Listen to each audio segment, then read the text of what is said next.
How to enable or disable Hey Google detection in Android Auto on the Samsung Galaxy S25, S25 Plus, or the S25 Ultra. First, tap on the home button to return back to the home screen.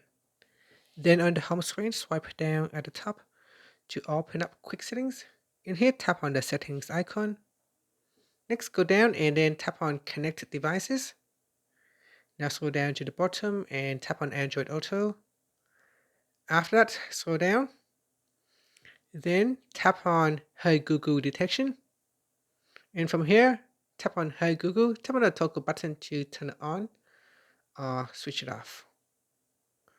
Here, if you switch it on, it said that access your assistant anytime you say Hey Google.